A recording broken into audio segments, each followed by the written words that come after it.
ಸಾಧಾರಣ ಕಾಲದ 24ನೆಯ ಮಂಗಳವಾರ. ಮೊದಲನೆಯ ವಾಚನ ಪೌಲನು ತಿಮೋಥೆಯನಿಗೆ ಬರೆದ ಮೊದಲನೆಯ ಪತ್ರದಿಂದ ವಾಚನ. ಅತಿ ಪ್ರಿಯನೇ, ಯಾರಾದರೂ ಧರ್ಮದಕ್ಷನಾಗಲು ಅಪೇಕ್ಷಿಸಿದರೆ ಅಂಥವನು ಉತ್ತಮ ಸೇವೆಯನ್ನೇ ಬಯಸುತ್ತಾನೆಂಬುದು ನಿಜ. ಅಂಥವನು ನಿಂದರಹಿತನಾಗಿರಬೇಕು, ಏಕಪತ್ನಿ ಉಳ್ಳವನು, ಸ್ವಸ್ಥ ಬುದ್ಧಿ ಉಳ್ಳವನು, ಜಿತೇಂದ್ರಿಯನು, ಗೌರವಸ್ಥನು ಮತ್ತು ಅತಿಥಿ ಸತ್ಕಾರ ಮಾಡುವವನು ಆಗಿರಬೇಕು. ಬೋಧಿಸುವುದರಲ್ಲಿ ಪ್ರವೀಣನಾಗಿರಬೇಕು.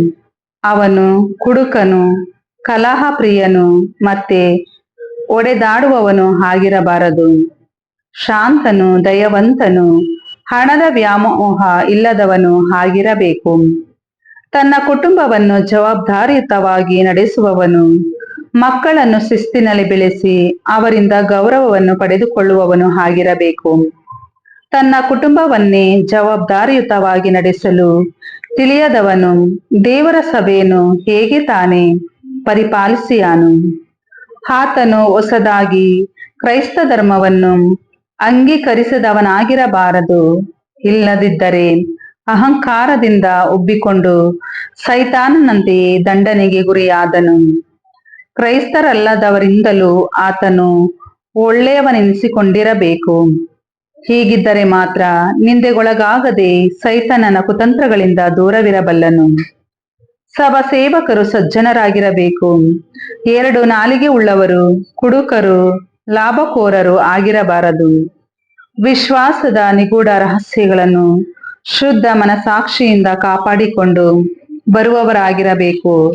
ಇವರನ್ನು ಮೊದಲು ಪರೀಕ್ಷೆಗೊಳಪಡಿಸಬೇಕು.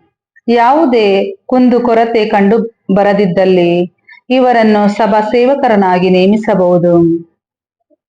ಅಂತೆಯೇ ಸಭಾ ಸೇವಕಿಯರು ಸಜ್ಜನೆಯರಾಗಿರಬೇಕು, ಚಾಡಿ ಮಾತುಗಳನ್ನು ಆಡುವವರು, ಮದ್ಯಾಸಕ್ತರು ಆಗಿರದೆ ಎಲ್ಲ ವಿಷಯಗಳಲ್ಲಿ ನಂಬಿಗಸ್ತರಾಗಿರಬೇಕು. ಸಭಾ ಸೇವಕರು ಏಕ ಪತ್ನಿಯುಳ್ಳವರಾಗಿದ್ದು ತಮ್ಮ ಮಕ್ಕಳನ್ನು, ಕುಟುಂಬವನ್ನು ಜವಾಬ್ದಾರಿಯುತವಾಗಿ ನಡೆಸಿಕೊಂಡು ಹೋಗುವವರಾಗಿರಬೇಕು. ನಿಷ್ಠೆಯಿಂದ ಸೇವೆ ಸಲ್ಲಿಸುವ ಸಭಾ ಸೇವಕರು ಒಳ್ಳೆಯ ಸ್ಥಾನಮಾನಗಳನ್ನು ಪಡೆಯುತ್ತಾರೆ. ಕ್ರಿಸ್ತ ಯೇಸುವಿನಲ್ಲಿ ಅವರಿಗಿರುವ ವಿಶ್ವಾಸವನ್ನು ಸಾರಲು ಧೈರ್ಯ ಸ್ಥೈರ್ಯವನ್ನು ಪಡೆಯುತ್ತಾರೆ. ಪ್ರಭುವಿನ ವಾಕ್ಯ. ದೇವರಿಗೆ ಕೃತಜ್ಞತೆ ಸಲ್ಲಲಿ. ಕೀರ್ತನೆ ಶ್ಲೋಕ. ಪ್ರಭು ಸನ್ಮಾರ್ಗದಲ್ಲಿ ನಾ ನಡೆಯುವೆನು, ಪ್ರಭು ಸನ್ಮಾರ್ಗದಲ್ಲಿ ನಾ ನಡೆಯುವೆನು. ಪ್ರೀತಿ ನೀತಿಗಳ ಕುರಿತು ಹಾಡುವೆನು, ಹೇ ಪ್ರಭು ನಿನ್ನನ್ನೇ ಹಾಡಿ ಹೊಗಳುವೆನು. ಸನ್ಮಾರ್ಗದಲ್ಲಿ ನಾ ನಡೆಯುವೆನು, ನನಗೆಂದು ನೀಡುವೆ ದರ್ಶನವನ್ನು. ಶ್ಲೋಕ. ಪ್ರಭು ಸನ್ಮಾರ್ಗದಲ್ಲಿ ನಾ ನಡೆಯುವೆನು. ಮನೆಯೊಳಗು ಶುದ್ಧ ಹೃದಯಿ ನಾನು, ನೀಚ ಕಾರ್ಯಗಳನ್ನು ನಾ ವೀಕ್ಷಿಸಲಾರೆ. ಅಧರ್ಮಿ ನಡೆಯನ್ನು ನಾ ಸಹಿಸಲಾರೆ, ಅಂಥವರ ಸಹವಾಸವನ್ನು ನಾ ತಾಳಲಾರೆ. ಶ್ಲೋಕ. ಪ್ರಭು ಸನ್ಮಾರ್ಗದಲ್ಲಿ ನಾ ನಡೆಯುವೆನು. ಸಂಹರಿಸುವೆನು ನೆರೆಯವನ ಮೇಲೆ ಅಪವಾದ ಹೊರಿಸುವವನನ್ನು. ಸಹಿಸಲಾರೆ ಸೊಕ್ಕಿದ ಕಣ್ಣು, ಕೊಬ್ಬಿದ ಮನವುಳ್ಳವಂತವನನ್ನು. ಶ್ಲೋಕ. ಪ್ರಭು ಸನ್ಮಾರ್ಗದಲ್ಲಿ ನಾ ನಡೆಯುವೆನು. ಆರಿಸಿಕೊಳ್ಳುವೆನು ನಾಡಿನ ಸಜ್ಜನರನ್ನು, ಇರಿಸಿಕೊಳ್ಳುವೆನು ನನ್ನೊಡನೆ ವಾಸಿಸಲವರನ್ನು. ಸನ್ಮಾರ್ಗಿ ನನ್ನ ಸೇವಕನಾಗಿರುವನು. ಶ್ಲೋಕ. ಪ್ರಭು ಸನ್ಮಾರ್ಗದಲ್ಲಿ ನಾ ನಡೆಯುವೆನು. ಘೋಷಣೆ. Hallelujah, hallelujah. ತಂದೆಯೇ, ಇವರನ್ನು ಸತ್ಯಸಂಧರನ್ನಾಗಿಸಿ ನಿಮ್ಮ ಸೇವೆಗೆ ಮೀಸಲಾಗಿಡಿ. ನಿಮ್ಮ ಮಾತೇ ಸತ್ಯ. ಹಲ್ಲೆಲೂಯಾ. ಲೂಕನು ಬರೆದ ಪವಿತ್ರ ಶುಭ ಸಂದೇಶದಿಂದ ವಾಚನ. ಆ ಕಾಲದಲ್ಲಿ ಯೇಸು ನಾಯಿನ್ ಎಂಬ ಊರಿಗೆ ಹೊರಟರು. ಅವರೊಂದಿಗೆ ಶಿಷ್ಯರು ಅನೇಕ ಜನರು ಹೊರಟರು. ಊರ ಬಾಗಿಲನ್ನು ಸಮೀಪಿಸಿದಾಗ ಒಂದು ಶವಯಾತ್ರೆಯನ್ನು ಅವರು ಎದುರುಗೊಂಡರು. ಆ ಸತ್ತವನು ತನ್ನ ತಾಯಿಗೆ ಒಬ್ಬನೇ ಮಗ, ಆಕೆಯೋ ವಿಧವೆ. ಜನರ ದೊಡ್ಡ ಗುಂಪೊಂದು ಆಕೆಯೊಡನೆ ಬರುತ್ತಿತ್ತು. ಪ್ರಭು ಯೇಸು ಆಕೆಯನ್ನು ಕಂಡದ್ದೇ ಕನಿಕರಗೊಂಡು, ಅಳಬೇಡ ಎಂದು ಹೇಳಿ ಚಟ್ಟದ ಹತ್ತಿರಕ್ಕೆ ಬಂದು ಅದನ್ನು ಮುಟ್ಟಿದರು. ಹೊತ್ತುಕೊಂಡು ಹೋಗುತ್ತಿದ್ದವರು ಹಾಗೆಯೇ ನಿಂತರು. ಆಗ ಯೇಸು, ಯುವಕನೇ, ನಾನು ನಿನಗೆ ಹೇಳುತ್ತೇನೆ, ಎದ್ದೇಳು ಎಂದರು. ಸತ್ತವನ್ನು ಎದ್ದು ಕುಳಿತು ಮಾತನಾಡಲಾರಂಭಿಸಿದನು. ಯೇಸು ಆ ಮಗನನ್ನು ತಾಯಿಗೆ ಒಪ್ಪಿಸಿದರು. ಎಲ್ಲರೂ ಭಯಭ್ರಾಂತರಾದರು. ಮಹಾಪ್ರವಾದಿಯೊಬ್ಬನು ನಮ್ಮಲ್ಲೇ ಉದಯಿಸಿದ್ದಾನೆ, ದೇವರು ತಮ್ಮ ಜನರನ್ನು ರಕ್ಷಿಸಲು ಬಂದಿದ್ದಾರೆ ಎಂದು ದೇವರನ್ನು ಕೊಂಡಾಡಿದರು. ಯೇಸುವಿನ ಈ ಸಮಾಚಾರ ಜುದೆಯ ನಾಡಿನಲ್ಲೆಲ್ಲ ಹಾಗೂ ಸುತ್ತಮುತ್ತಲಿನ ಪ್ರಾಂತ್ಯದಲ್ಲೆಲ್ಲ ಹರಡಿತು. ಪ್ರಭುವಿನ ಶುಭ ಸಂದೇಶ. ಕ್ರಿಸ್ತರೇ ನಿಮಗೆ ಸ್ತುತಿ ಸಲ್ಲಲಿ. ನೆಲೆಯಾಗು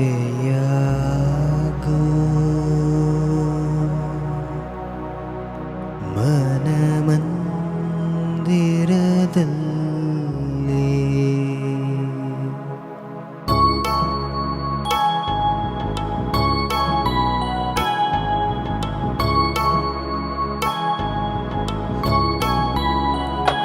ನೆಲೆಯಾಗು ಮನಮಂದಿರದಲ್ಲಿ,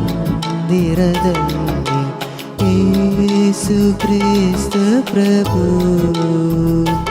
ಓ ಸಪ್ರಸಾದ ಪ್ರಭು. ನೆಲೆಯಾಗು ಮನಮಂದಿರದಲ್ಲಿ, ಯೇಸು ಕ್ರಿಸ್ತ ಪ್ರಭು ಓ ಸಪ್ರಸಾದ ಪ್ರಭು. ನೆಲೆಯಾಗು ಮನಮಂದಿರದಲ್ಲಿ, ಯೇಸು ಕ್ರಿಸ್ತ ಪ್ರಭು ಓ ಸಪ್ರಸಾದ ಪ್ರಭು. ನೆಲೆಯಾಗು ಮನಮಂದಿರದಲ್ಲಿ, ಯೇಸು ಕ್ರಿಸ್ತ ಪ್ರಭು ಓ ಸಪ್ರಸಾದ ಪ್ರಭು.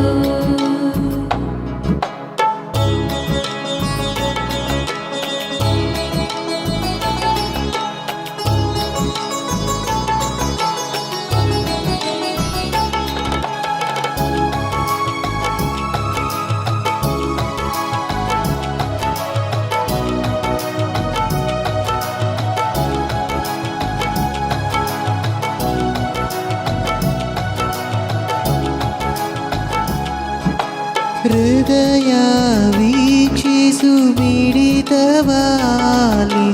ಕನಿಕರಿಸು ಕನಿಕರಿಸು.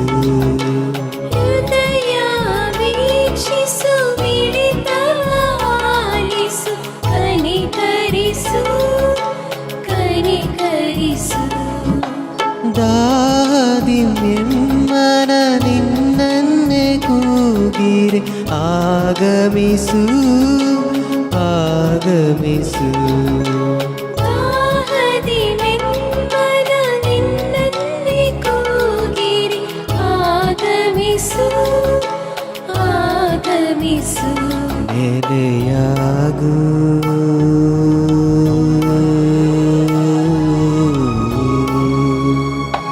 ನೆಲೆಯಾಗು ಮನಮಂದಿರದಲ್ಲಿ, ಯೇಸು ಕ್ರಿಸ್ತ ಪ್ರಭು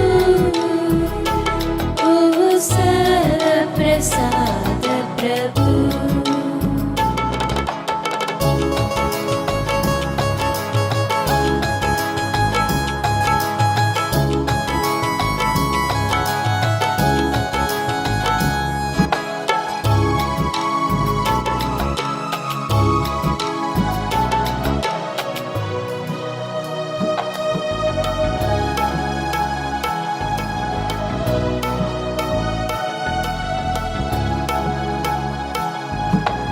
ನನ್ನಲ್ಲಿ ಜೀವದ ಸೆಲೆ ಭಕ್ತಿ ಹೋಗಿರಿ, ಜೀವ ಜಲ ನೀ ಹರಿಸು.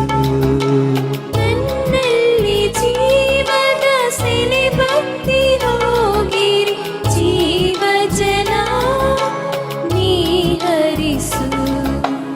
ಆತ್ಮರ ಜಲವ ನನ್ನಲ್ಲಿ ಪ್ರವಹಿಸು, ಆನಂದ ಸಾಗರ ತೇಲಾಡಿಸು.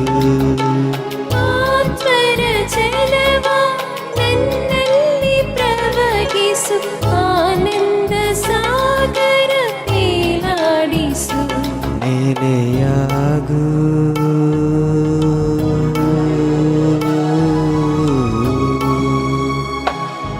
ನೆಲೆಯಾಗು ಮನಮಂದಿರದಲ್ಲಿ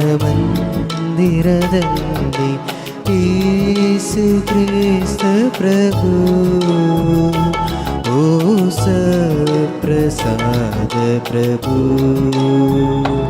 ನೆಲೆಯಾಗು ಮನಮಂದಿರದಲ್ಲಿ ಯೇಸು ಕ್ರಿಸ್ತ ಪ್ರಭು ಓ ಸಪ್ರಸಾದ ಪ್ರಭು ನೆಲೆಯಾಗು ಮನಮಂದಿರದಲ್ಲಿ ಯೇಸು ಕ್ರಿಸ್ತ ಪ್ರಭು